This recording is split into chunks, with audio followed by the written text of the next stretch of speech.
வணக்கம் நண்பர்களே, இயற்கை இளமை சேனலில் மீண்டும் உங்கள் கவிதா. எல்லோரும் எப்படி இருக்கீங்க? நல்லா இருக்கணும். அதை தான் எப்பயுமே நான் கடவுள்கிட்ட கேட்பேன்.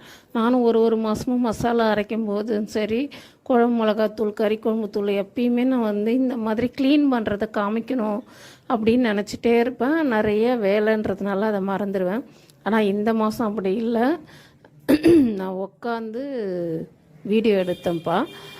எப்பயுமே நாங்கள் வாங்குகிற 20 கிலோ மிளகா ஃபஸ்ட்டு 15 நாளைக்கு 20 கிலோ, அப்புறம் 15 கிலோவுக்கு ஒரு 20 கிலோ வாங்குவோம். அப்படி நாங்கள் வாங்கும்போது என்ன பண்ணுறதுன்னா, ஃபஸ்ட்டு காய வைப்போம். காய வச்சுட்டு அதுக்கப்புறமா அந்த காம்பு கிள்றது, வெம்பி போன மிளகாய், அதுக்கப்புறம் சொத்த மிளகாய், இதை எல்லாமே நாங்கள் தனித்தனியாக பிரித்து எடுப்போம். ஆனால் இந்த மாதம் உங்களுக்கு நான் என்ன பண்ண போகிறேன்னா, இந்த 20 கிலோ மிளகா நாங்கள் எப்படி க்ளீன் பண்ணிட்டோம், எவ்வளோ காம்பு வந்துச்சு, காம்பு போக மிளகாய் எவ்வளோ இருக்குது, வெம்பி போன மிளகாய் எவ்வளோ, இதெல்லாம் பார்த்து தான்ப்பா நான் உங்களுக்கு எல்லாமே செஞ்சு கொடுத்துட்ருக்குறேன். ஆனால் நீங்கள் எல்லாருமே ஏன் இவ்வளோ ரேட்டு அப்படின்னு கேட்டால், என்னுடைய பொருள் நான் சுத்தமாக இருக்க, ரொம்ப குவாலிட்டி அப்படிலாம் நான் சொல்லி ஏமாற்றாமல் இதுதான் நான் அப்படி செய்கிறேன்றது தான்